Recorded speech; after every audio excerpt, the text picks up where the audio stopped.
기준이 계속 바뀌어요. 매년 조금씩 올라가죠. 내 재산도 좀 늘어나다 줄어나다 하지 않습니까? 그렇기 때문에 받을 수도 있지만 못 받을 수 있습니다. 올해 받았는데 내년에 기준이 바뀌어가지고 내 재산이 늘어나가지고 기초연금 탈락될 수 있어요. 내가 기초연금 못 받는다? 끝이냐? 그렇지 않습니다. 이 기준이라는 것이 매년 바뀌고 내 재산도 바뀌기 때문에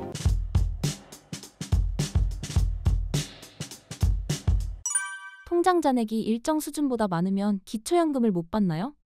기초연금이 뭔지는 다들 이제 아시죠? 기초연금은 65세 이상 어르신들 중에서 어르신들을 줄을 세웁니다. 그래가지고 소득 하위 70%에게 국가가 한 달에 최대 34만 2천 원을 드리고 있는 이 연금이 바로 기초연금입니다. 한 달에 34만 원 받으니까 연간 한 400만 원 받거든요. 국가가 사실 자격만 되면 공짜로 드리는 거기 때문에 굉장히 좋은 제도고 관심 많으십니다. 이게 이제 기초연금 제도예요. 자, 그런데 기초연금을 현재 주는 기준이 소득 하위 70%를 주게 돼 있습니다.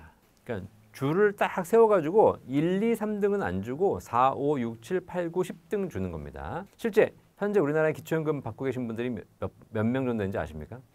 우리나라가 노인 인구가 현재 1,000만 명이에요. 1,000만 명. 초고령 사회에 들어가고 있기 때문에 5천만 인구 중에서 이 중 20%인 1,000만 명이 노인 인구고요. 이 1,000만 명 중에서 70%, 700만 명에게 국가가 드리고 있습니다. 그러니까 줄을 세워서 700만 명이 드리는 거죠. 자, 근데 저기 밑에 뭐 100만 명, 200만 명쯤에 있으신 분들은 너무 어려우신 분들이기 때문에 그들은 다 받아요. 근데 이제 요 700만 명 커트라인에 걸리시는 분들은 700만 명 안에 들어오면 기초연금 받으시는 거고 그 이상 넘어가시면 못 받게 되는 거죠. 그래서 그 기초연금 커트라인이 있습니다. 요거를 정할 때 어떻게 정하냐? 여러분들이 가지고 계시는 자산을 다 소득으로 환산합니다. 내가 집도 있고 뭐 차도 있고 그다음에 뭐 돈도 있고 소득도 있고 이런 모든 것들을 전부 다 소득으로 환산해서 그 환산한 금액이 단독 가구 혼자 사시는 분들은 대략 한 228만 원 정도 월 소득 그 이하로 있으면 받을 수 있고요. 부부 가구 같은 경우에는 월 364만 원 정도 이하로 있으면 받을 수 있습니다. 가구별로 평가합니다. 가구별로. 나도 있고 내 배우자도 있는데 나는 어려우니까 나는 기초연금 받을 수 있고 내 배우자는 나보다 집이 배우자 명의로 돼 있고 얘는 부자니까 기초연금 못 받고 이게 아닙니다. 아시겠죠? 가구별로 평가하는데 혼자 사시는 가구는 월 228만 원 정도 이하 그다음에 부부가 사시는 경우에는 월 364만 원 정도의 소득 환산액 이하인 경우에는 기초연금 받을 수 있습니다. 여기까지 이해되셨죠? 자, 그럼 이제 환산해보는 거야. 내가 집도 있고 주식도 있고 현금도 있고 뭐 여러 가지 뭐 보험도 있고 연금도 있고 이런 게 많이 있는데 이게 얼마나 환산되는 것이냐? 거기서 첫 번째 지금 통장 물어보셨으니까 통장부터 말씀드릴게요. 현금이든 주식이든 예금이든 보험이든 관계없이 자산, 돈 기준으로 1억이 있다 라고 하게 되면 1억에 4%를 곱하세요. 1억에 4% 얼마죠? 400만 원입니다. 400만 원. 나누기 12분의 1 하면 얼마냐면 한 달에 한 33만 원 나오거든요. 33만 원 정도의 월 소득이 있는 걸로 봅니다. 이해되셨죠? 그러니까 여러분이 만약에 뭐 현금이 통장에 1억 있다. 그러면 33만 원 소득이 있는 걸로 봅니다. 2억 있으면 66만 원. 3억 있으면 99만 원. 아시겠죠? 이렇게 해서 내가 갖고 있는 총 자산의 곱하기 4% 나누기 12분의 1 이걸 소득으로 봅니다. 자, 그러면 그냥 딱 보시면 아까 제가 부부 가구 기준으로 월 364만 원 정도 소득이 그 이하면 기초연금 받을 수 있다 그랬잖아요. 자, 근데 내가 1억 있으면 33만 원 정도로 평가한다 그랬어요. 그럼 10억이 있으면 330만 원으로 평가받는 겁니다. 단순 누계를 봤을 때 11억, 현금이 11억 들고 있고 현금이든 주식이든 뭐 다 합쳐서 11억 들고 있고 집이 없어야 돼. 노숙하면서. 길거리에 노숙하면서 현금이 11억 있다. 기초연금 받는 거예요. 아시겠죠? 그러니까 통장 잔액이 10억, 11억까지 있어도 집 없고 길거리에 노숙하고 있으면 받을 수 있는 겁니다. 자, 근데 우리가 보통 이제 집도 있으시잖아요. 집 같은 경우에도 뭐 내가 한 3억, 4억, 5억짜리 집에 있다. 그럼 또 현금하고 같이 봐야 되기 때문에 실제로 현금이 한 2, 3억 정도는 상관없지만 뭐 그 이상 넘어가게 되면 어쨌든 기초연금 받기 어려워지겠죠. 자, 이제 집도 보겠습니다. 집은 좀 전에 현금은 한 11억까지만 있어도 아무것도 다른 자산이 없다면 기초연금 받을 수 있다 말씀드렸어요. 근데 이제는 현금도 없고 주식도 없고 예금도 없고 뭐 연금도 없고 아무것도 없어. 집밖에 없어. 집도 11억일까요? 그렇지 않습니다. 자, 집은 일단 시세로 보는 것이 아니라 공시가격으로 봅니다. 자, 그러면 내 집값이 시세로는 10억인데 공시가격은 7억이에요. 자, 그럼 10억으로 보는 것이 아니라 7억으로 보는 겁니다. 7억. 자, 7억이고요. 이 집은 내가 한 채가 있다면 이 집에 내가 살고 있는 것이기 때문에 주거 공제라는 걸 빼줍니다. 그러니까 어쨌든 살고 있는 거니까 그 공제를 빼주거든요. 서울 같은 경우에는 뭐 한 1억 3,500, 뭐 지방 같은 경우는 한 8천만 원, 대략 한 1억 정도를 빼줍니다. 자, 그러면 7억이지만 한 6억으로 빠지죠. 그렇죠? 자, 그 6억 곱하기 여기서도 마찬가지 4%. 6, 4, 24, 2,400만 원 나누기 12분의 1. 한 달에 200만 원 정도 소득이 있는 걸로 봅니다. 아시겠죠? 그러니까 10억짜리 집인데 공시가격은 7억 정도다. 그런 경우에는 대략 한 달에 한 200만 원 정도 소득이 있는 걸로 간주합니다. 자, 아까 부부 가구 기준으로 부부가 같이 사시게 되는 경우에 364만 원이라고 했죠? 그럼 대략 한 16억, 17억짜리 집에 살아도 그 집에 살아도 집 말고는 아무것도 없어야 돼요. 통장에 한 푼도 없어야 돼요. 아시겠죠? 네. 집만 있다. 그러면 최대 17억. 공시가격 평가하는 것에 따라서 많게는 20억까지 집에 사셔도 기초연금 받을 수는 있겠습니다.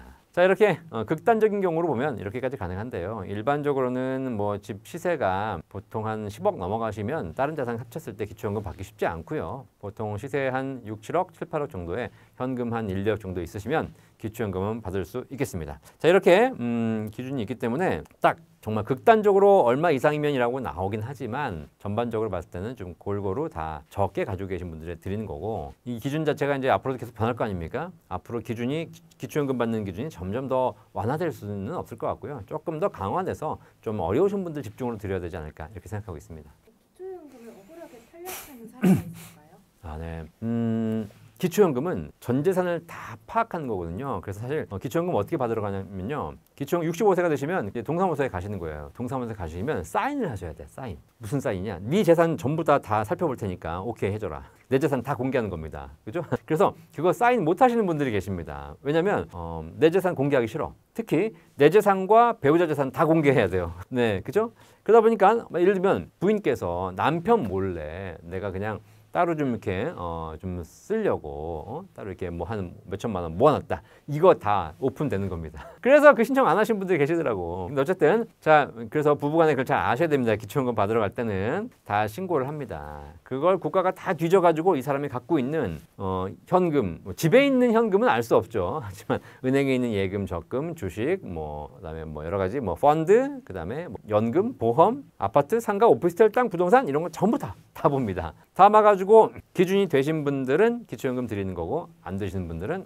안 드리는 거거든요. 자, 그래서 사실 기초연금 판정에 있어서 억울한 거 없어요. 억울한 건 선에 걸리면 그리고 이럴 수 있습니다. 얼마 전에 그 국무회에 보니까 대통령이 그런 얘기 하시더라고요. 야, 그러면 딱 70% 선을 걷는데 요 이하에 돼가지고 한 10,000원 적어서 기초연금 합격된 사람은 받고 그 한 10,000원 모자라가지고 기초연금 탈락된 사람들은 그냥 못 받는 거 아니냐 이렇게 얘기하신 분들 계셨어요. 이게 all or nothing이라고 표현하셨거든요. 그러니까 되는 사람은 다 주고 그 잠깐 간발의 차이로 탈락한 사람들은 하나도 못 받고, 그죠? 그렇게 해서 억울한 경우가 발생하지 않냐고 물어보셨는데 그렇지 않습니다. 그죠?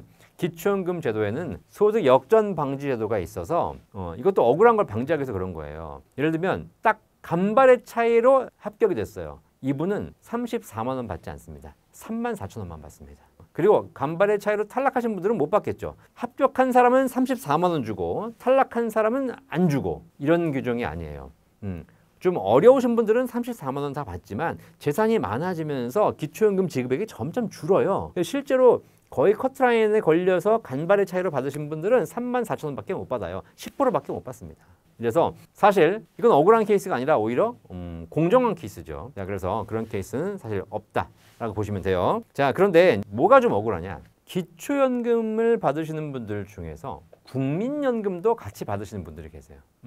자, 이게 무슨 얘기냐면 국민연금은 내가 내서 받는 거잖아요. 기초연금은 국가가 세금으로 주는 거죠. 사실 별개의 영역입니다. 그런데 지금 제도가 어떻게 됐냐면 국민연금을 많이 받으시는 분들은 기초연금을 다 안 줘요. 최대 절반까지 감액을 합니다. 그러니까 좀 억울하신 분들이 생기는 거예요. 무슨 얘기냐? 아니, 국민연금은 내가 열심히 낸 건데 내가 열심히 내가지고 국민연금 많이 만들어 놨더니 기초연금을 받게 됐는데도 불구하고 깎아. 그죠? 그러면 기초연금을 다 받은 사람 봤더니 얘네들은 누구든 봤더니 국민연금을 안 내는 애들이야. 아니면 조금밖에 안 받는 사람들. 아니, 그러니까 국민연금을 열심히 내서 늘려놓은 사람들은 기초연금을 깎고 국민연금을 안 내거나 조금밖에 안 낸 사람들은 기초연금을 다 주는 겁니다. 이게 좀 억울할 수 있죠. 성실히 납부한 사람들은 기초연금 깎고 그렇지 않은 사람들은 기초연금 다 받고 이게 억울한 거예요. 이게 왜 그러냐? 제도의 특징상 기초연금도 복지제도입니다. 국민연금은 내가 내서 내가 받는 거기 때문에 이건 복지는 아니다라고 생각하실 수 있겠지만 사실 국민연금 내에도 복지 개념이 들어가 있어요. 여러분이 내신 거에 국가가 일부 보조해줘서 연금을 받는다 이 개념이거든요. 그래서 국가는 이렇게 생각합니다. 기초연금도 복지 개념이고 국민연금도 복지 개념이 있는데 국민연금 많이 받는 사람들은 여기서 복지 혜택을 또 받는 것이기 때문에 중복이 되면 안 된다. 그래서 국민연금에서 국가가 지원하는 규모 정도의 금액이 있으신 분들, 이 금액이 높으신 분들은 기초연금을 깎겠다는 거예요. 그래서 국민연금 수령액이 현재 기준으로 월 50만 2천 원인가 대략 한 50만 원 정도 그 이하로 받으신 분들은 기초연금이 감액되지 않지만 그 이상 받으시는 분들은 국민연금을 50만 원, 60만 원, 70만 원, 80만 원, 100만 원 이렇게 많이 받으시는 분들은 기초연금이 최대 절반까지 감액됩니다. 좀 억울하시죠. 하지만 제도가 그렇다. 그래서 이걸 뭐 조정한다고 하는데 뭐 그럼에도 불구하고 어쨌든 현재는 그렇게 기준이 되고 있습니다. 또 조금 억울하다고 하시는 게 바로 뭐냐면 부부 감액제도예요. 부부 감액제도. 혼자 사시는데 기초연금 받을 수 있다. 34만 2천 원 받습니다. 자, 근데 부부예요, 부부. 나도 있고 배우자도 있어요. 우리가 기초연금 받을 수 있는 기준이 합격됐어요. 자, 그러면 나 34만 2천 원, 배우자도 34만 2천 원 합쳐가지고 68만 원 받으시는 줄 알고 계십니다. 1인당 34만 2천 원이니까. 자, 그런데 혼자 사시는 분은 34만 원 다 드리는데 부부가 같이 받게 되면 각각 20%를 깎습니다. 그래서 이 34만 원이 아니라 27만 원, 배우자도 27만 원. 그래가지고 합치면 54만 원밖에 못 받아요. 자, 그러니까 억울한 거죠. 아니, 혼자 산다고 다 주고 부부가 같이 받는데 어차피 우리도 기준이 되는데 왜 우리는 20% 깎냐. 안 그래도 어려워 죽겠는데 좀 더 주지. 그걸 다 주지. 근데 이 부부 감액의 취지는 뭐냐면 취지는 여러분 잘 아시겠지만 혼자 사는 사람이 예를 들면 생활비가 100만 원 든다고 가정해 보세요. 혼자 사는 사람 100만 원 들어요. 예를 들어서 자, 둘이 살면 200만 원 듭니까? 그렇지 않죠. 한 집에 살기 때문에 고정비는 비슷하거든요. 어차피 이 집에 한 명 사나 두 명 사나 세 명 사나 관리비는 비슷하게 나와요. 그러다 보니까 두 명이 산다고 해가지고 생활비가 두 배로 드는 건 아니다. 혼자 살면 100만 원 정도 들지만 둘이 살면 한 160만 원 정도 들면 된다. 그래서 둘이 살게 되는 경우에는 두 배를 줄 수는 없고 약간 깎아주겠다라는 것이 이 부부감의 취지입니다. 그래서 사실 취지상으로 보면 그렇게 틀린 내용은 아니에요. 그러다 보니까 그런 제도가 있습니다. 자, 그래서 요거는 억울하다기보다는 원래 좀 그런 상황이 아닐까 이해하실 필요가 있어요. 자, 이런 감액 제도들이 좀 있는데 이 감액 제도를 좀 활용해 보시면 이 감액 제도들이 좀 억울해 하시겠지만 실제 다 그런 의미는 있다라는 걸 보시고요. 조금씩 이런 제도들이 좀 개선되어 가고 있으니까 참고하시면 되겠습니다. 기초연금 자격 박탈되어도 다시 신청해서 될 가능성이 있을까요? 기초연금은요, 지금 현재 기준으로 하위 70%에게 드리고 있거든요. 근데 이 70%의 선에 걸리신 분들 있잖아요. 이분들이 기준이 계속 바뀌어요. 뭐 매년 조금씩 올라가죠. 내 재산도 좀 늘어나다 줄어나다 하지 않습니까? 그렇기 때문에 받을 수도 있지만 못 받을 수 있습니다. 자, 올해 받았는데 내년에 기준이 바뀌어가지고 내 재산이 늘어나가지고 기초연금 탈락될 수 있어요. 그죠? 자, 그럼 내가 기초연금 못 받는다? 끝이냐? 그렇지 않습니다. 이 기준이라는 것이 매년 바뀌고 내 재산도 바뀌기 때문에 돌아가신 그날까지 70% 안에 들어오는 해에는 받으시는 거예요. 자, 그러면 어떻게 돼요? 내가 올해 탈락했다 그래가지고 포기하고 계실 필요 없어요. 올해 탈락했지만 내년에 신청하게 되면 다시 또 기준돼서 받을 수 있습니다. 그래서 사실 기초연금은 적은 금액은 아닙니다. 한 달에 34만 원씩 1년에 400만 원 나오는 금액이거든요. 그러니까 대상이 내가 좀 안타깝게 떨어졌다 이런 분들은 정기적으로 동사무소 가셔가지고 기초연금 계속 신청해 보실 필요가 있고요. 이거 귀찮다 그러신 분들은 동사무소에 가시면 수급 희망 이력 관리 제도라는 게 있습니다. 이게 뭐냐면 5년간 그분의 재산을 다 관리하면서 기초연금 자격이 되시면 국가가 알려드리는 제도예요. 내가 매일같이 가서 오늘은 되냐 안 되냐, 오늘은 기초연금 됐니 안 됐니 이렇게 물어보실 필요 없이 5년간 관리해드리는 제도가 있으니까 그거 신청하시면 만약에 자격이 되시면 또 바로 연락이 와서 기초연금 받으실 수 있을 겁니다. 기초연금은 자격이 된다고 해가지고 그냥 드리는 제도가 아닙니다. 기초연금은 신청해야 드립니다. 아시겠죠? 자, 그러니까 이렇게 미리 신청해 놓으신다면 혹시라도 자격이 되는 해에 기초연금은 받으실 수 있겠습니다.